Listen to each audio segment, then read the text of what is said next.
What's up, football fans? I'm Emory Hunt, the czar of the playbook, and don't forget to check out and grab your copy of our two latest book releases, Football: A Love Story and What Did Football Teach Me? Visit our website at footballgameplan.com/books and get your copies today.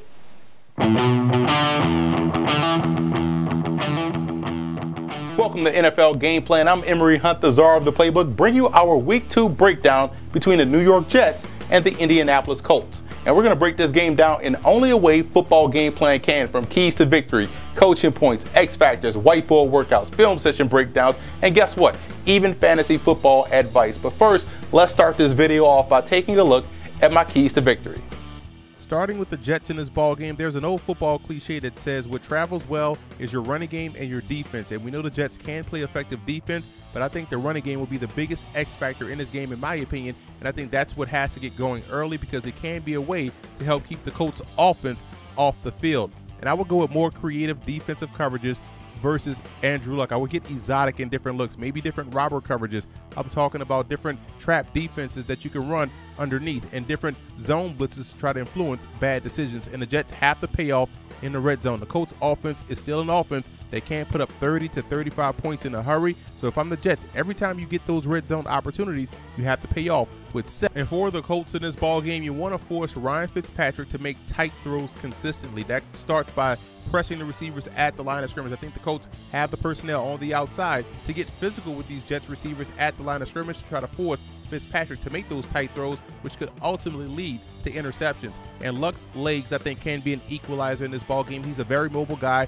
I think they have to utilize his running ability to help open up the running game and also create opportunities throwing the football against an aggressive defensive front. And playing clean football is winning football, I believe, for Indianapolis. Yes, Buffalo had a great game plan in Week 1, but the Colts also didn't help themselves out because they had penalties, they had mistakes, they had bust on defense. They can't have those type of mental errors. They can't have those type of physical errors in this football game versus the Jets, or they'll find themselves at 0-2.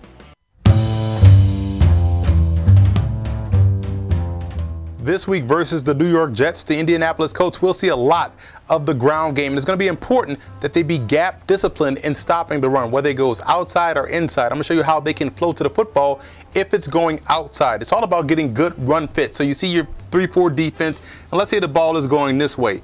And what you want to do, you want guys to make sure they attack their gap. So you're going to have your outside backer here, get a good bump, secure the edge. If he sees flow going away, his job now is to slowly become that pursuit player going to the front side. Now you want your defensive tackle to read, constantly maintain the line of scrimmage. Don't shoot the gap. Don't do anything crazy. Maintain the line of scrimmage and work your way across. Nose tackle job is to skip A, because he sees flow going this way. Skip that A gap.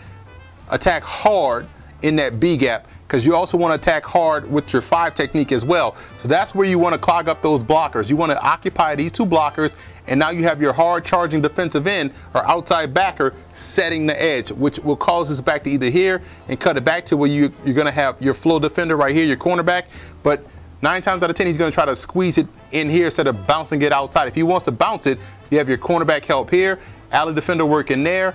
Backer is also working here, which is important. He may even shoot the gap even more so. So now you got 1, 2, 3, 4 front side defenders hard charging here, flow to replace, flow to replace. So this is how they can effectively take away the outside run. It's about effort, it's about want to, but it's mostly about remaining gap discipline. Opening up the Jets playbook, I think this week versus Indianapolis, they have to do a much better job in applying pressure. I thought they struggled versus Cleveland with their front 3. Sometimes when they sent 4 or 5 guys, they still couldn't get back there and affect the passing game. I think that's where that could hurt them in this matchup versus Indianapolis. The one time they got pressure, they were able to generate a turnover and make a big play for the defense, putting their offense in great position to put points on the board. And you have to do these things versus Indianapolis. You have to affect their passing game. You have to make them one-dimensional. If they don't do so, Andrew Luck and that Colts offense can definitely make them pay. My X factor for the New York Jets is the running defense. They really need to control what the Colts are able to do on the ground. And it's funny to say it, but in this case, I think they really need to make Andrew Luck beat them. They have a top-tier secondary, regardless of whether or not Cromartie is playing. So X factor for the Jets is the run defense. X factor for the Colts, we touched on it already.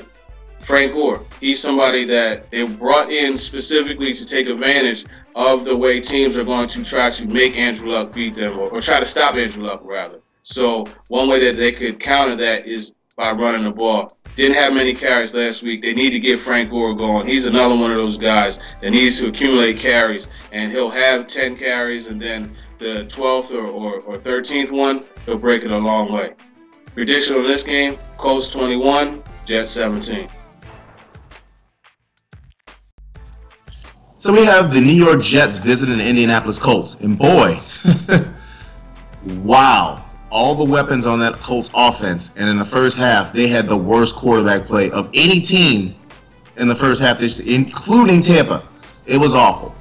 But, that being said, the Colts will have a bounce back from Andrew Luck. You have to start him. You drafted him highly. He's got too many weapons, and he has too much talent to have back-to-back bad weeks. And Antonio Cromartie being out is a big deal. I must sit that Indy defense. Do not start that Indy defense. This Jets offense will actually do a job.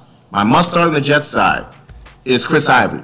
They're going to run the ball, and he runs like a hedgehog. Until he gets hurt, he is a must start each week. My must sit, do not be fooled by the performance. Ryan Fitzpatrick, do not be fooled by his performance. And actually the Jets defense as well, because Indy's going to put up points. This is going to be one of those higher scoring games, ugly early, high scoring late. I actually expect Indy to pull off a victory, 34-31 on a Monday night. I like the Colts in this ball game. I think early on they'll do a great job weathering that first quarter flurry coming from that Jets defense and start to eventually figure out what they're trying to do to them coverage-wise and also from a blitz perspective. And I think that's how they'll ultimately win the game. Look for a second to third quarter spurt offensively from Indianapolis. Now, revisiting our picks, we're all going with the Indianapolis Colts. Gene is on a scouting assignment. He sent in his pick. He's the lone wolf going with the New York Jets. It should be a great game tonight on Monday Night Football. And I also want to give a huge shout out to Colt fan forums and Jet fan forums for always showing football game plan support.